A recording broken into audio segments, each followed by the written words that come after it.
Hi friends, welcome back to Mazhathulli creations. ഈ channel നിങ്ങൾക്ക് ഇഷ്ടമായാൽ ലൈക്ക് ചെയ്ത് സപ്പോർട്ട് ചെയ്യാൻ മറക്കല്ലേ. ശ്യാമ രാധികയുടെ അരികിലേക്ക് വന്നിരിക്കുന്നുണ്ട്. എന്നിട്ട് ശ്യാമ പാടിയ ഒരു പാട്ട് രാധികയ്ക്ക് കേൾപ്പിച്ചു കൊടുക്കുന്നു. അത് രാധികയ്ക്ക് ഒരുപാട് ഇഷ്ടമുള്ള പാട്ട് തന്നെയായിരുന്നു. എന്നിട്ട് രാധികയെ കെട്ടിപ്പിടിച്ചങ്ങനെ ഇരിക്കുകയാണ്. രണ്ടുപേരും സന്തോഷത്തോടെ ഇരിക്കുന്നു. പിന്നെ രാധിക ശ്യാമയുടെ മടിയിൽ കിടക്കുകയും ചെയ്യുന്നു. രാധിക ശ്യാമയുടെ മടിയിൽ കിടന്ന് ഉറങ്ങിപ്പോകുന്നുണ്ട്. എന്നിട്ട് ശ്യാമയും രാധികയുടെ അരികിൽ കിടന്നുറങ്ങുന്നുണ്ട്. പിന്നീട് കാണിക്കുന്നത് ഉറക്കത്തിനിടയിൽ ശ്യാമയുടെ പർദ്ദയുടെ ആ മുഖംമൂടി മാറിപ്പോവുകയാണ്. രാധിക വലതുവശത്തേക്ക് തിരിയുന്നു. ആ സമയത്ത് തന്നെ ശ്യാമയും തിരിയുന്നത് കൊണ്ട് രാധികയ്ക്ക് ശ്യാമയുടെ മുഖം കാണാൻ സാധിച്ചില്ല. എന്നിട്ട് രാധിക ശ്യാമയുടെ അരികിലേക്ക് വന്ന് ശ്യാമയെ കെട്ടിപ്പിടിച്ച് കിടന്നുറങ്ങുന്നു. ശേഷം കാണിക്കുന്നത് പിറ്റേ ദിവസം രാവിലെ തന്നെ ക്ഷേത്രത്തിലേക്ക് പോകാനായിട്ട് റെഡി ആയിക്കൊണ്ടിരിക്കുകയാണ് തന്ത്രി. ഡ്രസ്സൊക്കെ ചേഞ്ച് ചെയ്ത് വരുന്നുണ്ട്. സാധനങ്ങളെല്ലാം എടുത്തു വെക്കുന്നു. അദ്ദേഹത്തിന് വേണ്ടി ചൂടുവെള്ളം എടുത്തുകൊണ്ട് വന്നിരിക്കുകയാണ് യശോദ. എന്നാൽ വേണ്ട എന്ന് തന്ത്രി പറഞ്ഞു. പെട്ടെന്ന് അദ്ദേഹം വീഴാൻ തുടങ്ങുമ്പോൾ ടെൻഷനോടെ യു എന്ന് പറഞ്ഞ് അദ്ദേഹത്തെ പിടിക്കുകയാണ് യശോദ. ഒന്നുമില്ല എന്നെ തന്ത്രി, വെളുപ്പിനെ ഞാൻ തൊട്ടു നോക്കിയിരുന്നു, നല്ല പനിക്കുന്നുണ്ടായിരുന്നു. അതിന്റെ കൂടെ ഇപ്പോൾ കുളിക്കുകയും കൂടി ചെയ്തപ്പോ പ്രഭാകരനെ വിളിച്ച് ഇന്നത്തെ പൂജ ചെയ്യാൻ പറഞ്ഞാൽ പോരാ, എനിക്ക് തന്നെ പോകണമെന്ന് തന്ത്രി വാശി കാണിക്കാതെ. കാല് നിലത്തുറയ്ക്കാത്തത് മനസ്സിന്റെ ബലക്കുറവ് കൊണ്ടാണ്. കുറച്ചു നേരം ഇവിടെ ഇരിക്കെ എന്നൊക്കെ പറഞ്ഞ് യശോദ തന്ത്രിയോട് അവിടെ ഇരിക്കാനായി പറയുന്നു. എന്താ യശോദയെ എന്ന് ചോദിച്ച് മുത്തശ്ശി സുകുമാരി അവിടേക്ക് വന്നു. ദേവേട്ടന് പനിയാണ്, അമ്പലത്തിൽ ഒരു പകരക്കാരനെ ഏർപ്പാടാക്കാൻ പറഞ്ഞിട്ട് കേൾക്കുന്നില്ല. ഇത് കേട്ട് സുകുമാരി പറയുന്നു, ആരെ ഓർത്താ ഇവൻ ഈ ഇരിപ്പിരിക്കുന്നത്? അവൾക്ക് ഇഷ്ടമുള്ളിടത്ത് സന്തോഷമായിട്ട് ജീവിക്കാണ്. വിഡ്ഢിത്തം കാണിക്കാൻ ഇവനും പറഞ്ഞാൽ മനസ്സിലാവണ്ടേ? പുകഞ്ഞ കൊള്ളിപ്പുറത്ത് എന്ന് പറഞ്ഞാൽ ആ അധ്യായം അവിടെ അവസാനിക്കണം. അമ്മയെ നേരെ വെളുക്കുന്നതേ ഉള്ളൂ. അതിനു മുമ്പ് എന്നെ യശോദ. ഓ, എല്ലാവരും കൂടി പറഞ്ഞ് എന്റെ ശബ്ദം കേൾക്കരുതെന്നായി. അതും ഒരു വിധിയാണ്. ആരോ ഒരാൾ തെറ്റ് ചെയ്താൽ കുടുംബത്തിലെ ബാക്കിയുള്ളൊരു പഴി കേൾക്കണം എന്ന് പറഞ്ഞ് സുകുമാരി അങ്ങോട്ട് പോകാൻ തുടങ്ങിയപ്പോൾ അമ്മ എങ്ങോട്ടാണെന്ന് യശോദ പറയുന്നുണ്ട്. കുറച്ച് തുളസിയില എടുക്കണം, അതിനും വിരോധമാണെന്നുണ്ടോ? ഇത്രയും പറഞ്ഞ് സുകുമാരി പോകുന്നുണ്ട് തുളസിയില എടുക്കാനായിട്ട്. വയ്യാണ്ടിരിക്കുകയാണ് തന്ത്രി. നല്ല ക്ഷീണം തോന്നുന്നുണ്ടാകും. പോകാനുള്ള സമയമാകുന്നതല്ലേ ഉള്ളൂ എന്ന് പറയുന്നു. കണ്ണടയ്ക്കുമ്പോൾ അവൾ മുന്നിൽ നിന്ന് കൈകൂപ്പി കരയുകയാണ് യശോദ. പിന്നെ എങ്ങനെയാ എന്ന് തന്ത്രി പറയുമ്പോൾ യശോദ പറയുന്നുണ്ട്, പറ്റും, സങ്കടം ഒഴിവാക്കണം, അതല്ലാതെ വേറെ മാർഗമില്ല. ഈ സമയം വെളുപ്പാങ്കാലത്ത് തന്നെ സുകുമാരി അവിടെ നിന്ന് തുളസിയില പറിക്കുകയായിരുന്നു. ആ സമയത്താണ് വരുണിന്റെ വരവ്. വരുൺ കാറ് മുത്തശ്ശിയുടെ നേർക്ക് കൊണ്ടുവന്നു. യോ എന്ന് പറഞ്ഞ് പെട്ടെന്ന് ചാടുകയാണ് സുകുമാരി. ഏതവനായിട്ട് എന്ന് ദേഷ്യത്തോടെ സുകുമാരി പറയുമ്പോൾ കാറിൽ നിന്നും വരുൺ ഇറങ്ങി. പെട്ടെന്ന് ഒന്ന് ഞെട്ടുകയാണ് സുകുമാരി. എന്താണെന്ന് ചോദിക്കുന്നു. രാധിക ഇവിടെ ഇല്ല. രാധിക ഇവിടെ, എനിക്ക് രാധികയെ കാണണമെന്ന് വരുൺ ചോദിക്കുമ്പോൾ അവൾ എങ്ങോട്ടോ ഇറങ്ങിപ്പോയി. അവൾ ഇവിടെ ഇല്ലെന്ന് സുകുമാരി. കള്ളം പറയരുത്, നിങ്ങൾ കള്ളമായി പറയുന്നത്. രാധികയുടെ കാര്യത്തിൽ അല്ലെങ്കിൽ തന്നെ നിങ്ങൾ എന്തെങ്കിലും സത്യം പറഞ്ഞിട്ടുണ്ടോ എന്ന് വരുൺ ചോദിക്കുന്നുണ്ട്. നോക്ക്, നേരം വെളുത്തിട്ടില്ല. അകത്ത് ദേവൻ സുഖമില്ലാതെ കിടക്കുക. കാണിമംഗലത്തിന്റെ പ്രതാപവും കാണിച്ച് ഇവിടെ വന്ന് ബഹളം വെച്ചാലുണ്ടല്ലോ എന്ന് സുകുമാരി പറയുമ്പോൾ ദേഷ്യത്തോടെ വരുൺ പറയുന്നു, ബഹളം വെച്ചാൽ നിങ്ങൾ എന്ത് ചെയ്യും? രാധികയോട് കണ്ണുരുട്ടാനും ബഹളം വെക്കാനും നിങ്ങൾക്ക് സാധിച്ചു എന്ന് വരും. അത് വെച്ച് എന്നോട് അനുസരിപ്പിക്കാൻ നിൽക്കരുത്. ഞാൻ രാധികയെ കണ്ടിട്ടേ പോകത്തുള്ളൂ എന്ന് പറഞ്ഞ് വരുൺ അകത്തേക്ക് പോകാൻ തുടങ്ങുമ്പോൾ യശോദ അവിടേക്ക് വന്നിട്ട് പറയുന്നു, മോനെ, രാധിക ഇവിടെ ഇല്ല. മുത്തശ്ശി പറഞ്ഞത് സത്യമാണ്. അമ്മേ, വലിയ വലിയ രഹസ്യങ്ങൾ മനസ്സിൽ ഒളിപ്പിക്കുന്നതിൽ പരസ്പരം മത്സരിച്ചവരാണ് നിങ്ങൾ രണ്ടുപേരും. അയാളെ എന്റെ കൺമുന്നിൽ നിന്ന് മാറ്റി നിർത്തിയാൽ ഞങ്ങളെ രണ്ടുപേരുടെയും ഇഷ്ടം ഇല്ലാതാക്കാൻ പറ്റുമോ അമ്മയ്ക്ക്? ഉണ്ടോ എന്ന്? ഇത് കേട്ട് യശോദ പറയുന്നു, മോനെ, ഒന്ന് പതുക്കെ. വീണുപോയ ഒരു മനുഷ്യനുണ്ട് അകത്ത്. ഉറക്കമാണ്, ഉണർത്തരുത്. എങ്കിൽ രാധികയെ വിളിക്ക്. അമ്മയെ, രാധികയെ കാണാതെ ഞാൻ തിരിച്ചു പോവില്ല എന്ന് വാശിയിലാണ് വരുൺ. അവൾ ഇവിടുന്ന് പോയി എന്നുള്ളത് സത്യമാണ്. അവളിപ്പോ ഫിദാമേഡത്തിന്റെ കൂടെയാണുള്ളത്. ഫിദാമേഡത്തിന്റെ കൂടെയോ എന്ന് വരുൺ ചോദിക്കുന്നു. അതേ മോനെ, അവൾക്ക് യാതൊരു കുഴപ്പമില്ല. എന്നെ വിളിച്ചിരുന്നു. ഇപ്പോഴത്തെ അവസ്ഥയിൽ പെട്ടെന്ന് തിരിച്ചു വരാൻ കഴിയില്ലെന്നാ പറഞ്ഞത്. അവളെ തേടി മോൻ ഇനി ഇങ്ങോട്ട് വരരുത്. വരുൺ പറയുന്നു, ഫിദാമേഡത്തിനൊപ്പം ഉണ്ടെങ്കിൽ അയാളെ ഞാൻ തേടി കണ്ടുപിടിച്ചിരിക്കും. പക്ഷെ അമ്മ പറഞ്ഞ ഈ വാക്ക് കള്ളമാണെങ്കിൽ ഞാൻ തിരിച്ചു വരും. അങ്ങനെ എനിക്ക് വരേണ്ടി വന്നു കഴിഞ്ഞാൽ പിന്നെ ഈ രീതിയിലായിരിക്കില്ല എന്നെ അമ്മ കാണാൻ പോകുന്നത്. മുത്തശ്ശിയോടും കൂടിയാണ് ഞാൻ ഈ പറയുന്നത് എന്ന് ദേഷ്യത്തോടെ വരുൺ രണ്ടുപേരോടുമായി പറഞ്ഞിട്ട് അവിടെ നിന്ന് പോകുന്നു. ഈ സമയത്തായിരുന്നു തന്ത്രി അവിടേക്ക് വരുന്നത്. തന്ത്രി നോക്കുമ്പോൾ വരുൺ അവിടെ നിൽക്കുന്നുണ്ട്. വരുൺ എന്ന് വിളിച്ചിട്ട് വരുൺ കേൾക്കാതെ കാറിൽ കയറി പോകുന്നു. ഓനെ വരുണേ എന്ന് പറഞ്ഞ് വീണ്ടും തന്ത്രി വിളിക്കുമ്പോൾ വരുൺ അവിടെ നിന്ന് പോയി കഴിഞ്ഞിരിക്കുന്നു. ടെൻഷനോടെ പരസ്പരം നോക്കുകയാണ് മുത്തശ്ശിയും യശോദയും. എന്താ യശോദയും, മോനെന്താ ഈ നേരത്തെ വന്നത്? എന്തിനാ അവൻ ദേഷ്യപ്പെട്ടത് എന്നൊക്കെ തന്ത്രി ചോദിച്ചു. അത് എല്ലാ പ്രശ്നങ്ങളും വരുണിന് അറിയാലോ. നീ വിഷമിക്കുന്നു എന്നറിഞ്ഞിട്ട് വിവരം ചോദിക്കാൻ വന്നതാ. എന്റെ വിഷമമാണ് അന്വേഷിച്ചു വന്നത് എങ്കിൽ എന്നെ കാണാതെ തിരിച്ചു പോവോ എന്നെ തന്ത്രി. എന്നിട്ട് യശോദയോട് ചോദിക്കുന്നു, വരുൺ രാധികയെ കുറിച്ചല്ലേ അന്വേഷിച്ചത്? രാധികയെ തേടി വന്നതല്ലേ? അതിന്റെ കാരണം എന്താണെന്ന് ചോദിക്കുന്നു. യശോദ പറയുന്നു, വരുൺ രാധികയെ ചോദിച്ചു. അത് പിന്നെ വരുൺ നമ്മുടെ കുടുംബത്തിലെ കുട്ടിയല്ലേ, അവൻ ചോദിക്കില്ലേ?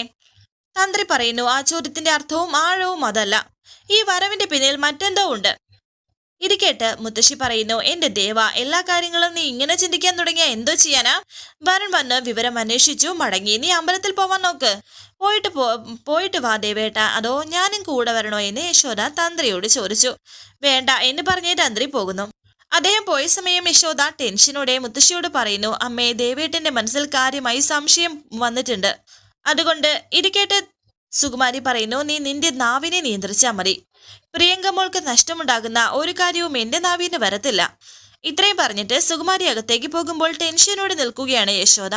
ശേഷം കാണിക്കുന്നത് കണിമംഗലം. വരുൺ അവിടെ എത്തിയിരിക്കുന്നുണ്ട്. ടെൻഷനോടെ വരുൺ ഇങ്ങനെ കണ്ണാടിയിൽ നോക്കി നിൽക്കുന്നു. രാധികയെ കാണാൻ സാധിച്ചിട്ടില്ല.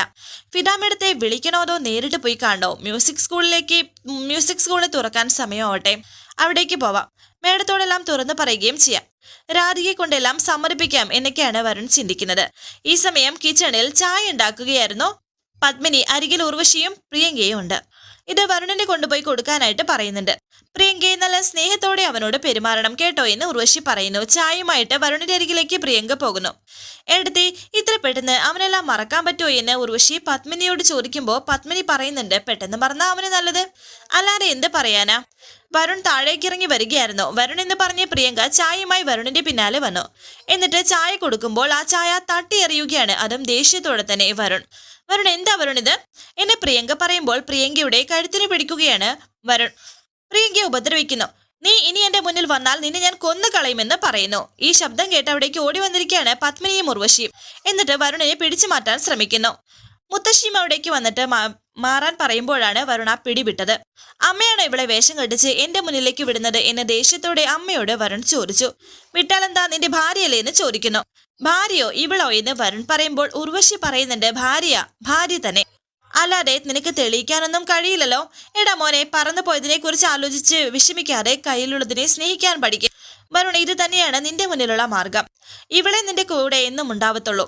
അവൾ ഇവിടെ വിരുന്ന് വന്നതല്ല, മരുമകളായി വന്നതാണെന്ന് പത്മിനി പറയുന്നുണ്ട്.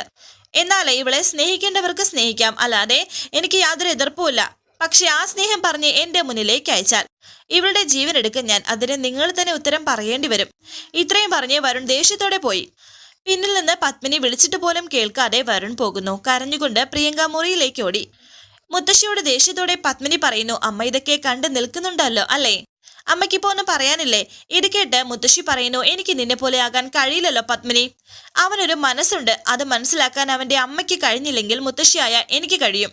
അമ്മയും ചെറിയമ്മയും ബന്ധത്തിൽ മാത്രം ഉണ്ടായാൽ പോരാ, അവന്റെ മനസ്സിലുണ്ടാവണം. ഇത്രയും പറഞ്ഞ് മുത്തശ്ശി പോയി. എടുത്തി, വരുണിനെ നേർവഴിക്ക് നടത്തണമെങ്കിൽ ആദ്യം അമ്മയെ നിയന്ത്രിക്കണം. അത് പറ്റുമെങ്കിൽ ചെയ്യുമെന്ന് പറഞ്ഞ് ദേഷ്യത്തോടെ ഉർവശിയും മുറിയിലേക്ക് പോകുമ്പോൾ പത്മിനിയും അതേ ദേഷ്യത്തിൽ നിൽക്കുന്നു. പിന്നീട് ശ്യാമയുടെ വീട്, പുഴയോരത്തുള്ള ശ്യാമയുടെ വീട് കാണിക്കുന്നുണ്ട്. അവിടെ ഒരു സാരി, വളരെ മനോഹരമായ ഒരു സാരി ഇപ്പോൾ ശ്യാമ രാധികയ്ക്ക് ഉടുപ്പിച്ച് കൊടുക്കുന്നുണ്ട്. അതും വളരെ നന്നായിട്ട് തന്നെ ഉടുപ്പിച്ച് കൊടുത്തിട്ടുണ്ട്. അതിൽ സുന്ദരിയായി നിൽക്കുകയാണ് രാധിക. എന്നിട്ട് രാധിക ഇങ്ങനെ നോക്കുകയാണ് ശ്യാമ. മോൾ ഈ സാരി ഉടുത്തപ്പോ എന്തൊരു ഭംഗിയാണെന്നറിയോ കാണാൻ? ഇടയ്ക്ക് ഇതൊക്കെ ആവാം കേട്ടോ എന്ന് ശ്യാമ പറയുന്നു. ആ സമയത്താണ് ജോലിക്കാരി ജയന്തി അതുവഴി പോയത്. ഈ കാഴ്ച കണ്ട് ജയന്തി അന്തം വിട്ട് നിൽക്കുന്നു. എന്നിട്ട് അവിടേക്ക് വന്നു. അയ്യോ എന്റെ മുത്തപ്പ, ഇതെങ്ങനെ? യോ അതുപോലെ തന്നെ എന്ന് ജയന്തി എന്ന് ശ്യാമ വിളിക്കുന്നുണ്ട്. അതുപോലെ എന്താണെന്ന് അറിയോ, ഇന്നാളൊരു സിനിമാ വാരിക വാങ്ങിച്ചപ്പോൾ ഇതുപോലെ ഒരാളെ ഞാൻ കണ്ടു. ആരാന്ന് ആലോചിച്ചിട്ട് ഒരു പിടിയും കിട്ടുന്നില്ല എന്ന് ജയന്തി പറയുമ്പോൾ രാധിക പറയുന്നു, ഗായിക ശ്യാമ മേഡം ആയിരിക്കും. ഇത് കേട്ട് ശ്യാമ രാധികയെ നോക്കുന്നു. ശ്യാമ മേഡം എന്നെ പോലെ ഇരിക്കുന്നു എന്നാ പറയുന്നേ ഉള്ളൂ. അപ്പോ മോള് നേരിട്ട് കണ്ടിട്ടില്ലേ? ഓ എന്റെ പൊന്നെ, ഇത്ര അടുത്ത് നിന്നിട്ടും ആ മുഖമൊന്നും കാണുന്നില്ല എന്ന് വെച്ചാൽ എന്ന് ജയന്തി പറയുന്നു. അല്ല, ശ്യാമ മേഡത്തെ ആർക്ക് വേണമെങ്കിലും കാണാലോ. മേഡം അങ്ങനെ ഒരാളാ എന്ന് ജയന്തി. എന്നാലും എന്റെ മേഡം, ഈ കൊച്ചിനെ കാണാൻ ഇപ്പോ എന്തോ ഒരു ഭംഗിയാണ്. തങ്കക്കുടം എന്ന് പറഞ്ഞാൽ പോരാ, താൻ ഈ തങ്കക്കുടം എന്ന് ജയന്തി പറയുന്നു. പുഞ്ചിരിയോടെ രാധിക നിൽക്കുന്നു. വീണ്ടും ജയന്തി പറയുന്നു, ഞാൻ ഇതുപോലെ ഒരു സാരി ടെക്സ്റ്റൈൽസിൽ പോയപ്പോ കണ്ടായിരുന്നു. അത് എടുത്തു തരാമോ രാമേട്ട എന്ന് ചോദിച്ചപ്പോ എന്റെ നേർക്കൊരു ചാട്ടം. പിന്നെ അങ്ങേരെ പറഞ്ഞിട്ട് കാര്യമില്ല, കയ്യിൽ കാശില്ലല്ലോ. പിള്ളേര് രണ്ട് ഞാനോ നീയോ എന്ന് പറഞ്ഞ് വളർന്നു വരികയാണ്. അവർക്കുള്ള അടുപ്പ്, മൂത്തവരുടെ കല്യാണക്കാര്യം, അതിനിടയ്ക്ക് നമുക്ക് ഈ സാരി തന്നെ ധാരാളം എന്ന് പറയുന്നു. പിന്നെ ഉള്ള കാര്യം പറയണമല്ലോ, രാമേട്ടൻ നല്ലൊരു ദൈവവിശ്വാസിയാണ് എന്നും കിടക്കാൻ നേരം എന്നോട് പറയും, ജയന്തി നീ പേടിക്കണ്ട, നമ്മളെ നോക്കാനും നമ്മുടെ കാര്യങ്ങൾ നടത്തി തരാനും ആരോ ഒരാൾ ഇവിടെ ഉണ്ടെന്ന്. ഇവിടെ എവിടെയൊക്കെ ഉണ്ട് എന്നൊക്കെയാ പറയുന്നത്. രാമേട്ട അങ്ങനെ ആരാ ഉണ്ടാവാനാ എന്നൊക്കെ ഞാൻ ചോദിക്കും. പിന്നെ എനിക്ക് മനസ്സിലായി അങ്ങനെ ഒരാൾ മേഡം തന്നെയാണെന്ന്. ജയന്തി നമുക്ക് ആ കാര്യം പിന്നീട് സംസാരിക്കാമെന്ന് ശ്യാമ. ഇപ്പൊ കുറച്ചു സമയം എനിക്ക് മോൾക്കുമൊന്നും വിട്ടുതായെന്ന് ഞാനൊന്നും പറയുന്നില്ല. പിന്നെ ഞാൻ ഈ ഇല്ലാക്കഥകൾ പറഞ്ഞു എന്ന് ഏട്ടനോട് പറഞ്ഞേക്കല്ലേ. പിന്നെ ആ മനുഷ്യനാകെ ഒരു വെപ്രാളമാണ്. വെപ്രാളം വന്നു കഴിഞ്ഞാൽ പിന്നെ നെഞ്ചത്തൊരു വേദനയാണ്. അത് കാണുമ്പോൾ എനിക്ക് വല്ലാത്തൊരു പേടിയാണ്. നന്നായിട്ടൊന്ന് മിന്നിയാൽ തീരാവുന്നതല്ലേ ഉള്ളൂ മനുഷ്യന്റെ കാര്യം. ആ മനുഷ്യന് എന്തെങ്കിലും പറ്റിപ്പോയാൽ എനിക്ക് നിങ്ങൾക്കും പിന്നെ ആരാ ഉള്ളത്? ഇത്രയും പറഞ്ഞ് ജയന്തി പോയി. ശേഷം ഇപ്പോൾ വരുൺ മ്യൂസിക് സ്കൂളിലേക്ക് വന്നിരിക്കുകയാണ്. എന്തായാലും സത്യം അറിഞ്ഞേ തീരൂ എന്നുള്ള വരവ് തന്നെയാണ് വരുണിൻ്റെത്. വരാനിരിക്കുന്ന പുതുപുത്തൻ എപ്പിസോഡുമായി വീണ്ടും കാണാം. Thank you for watching. Please subscribe, like, share my channel.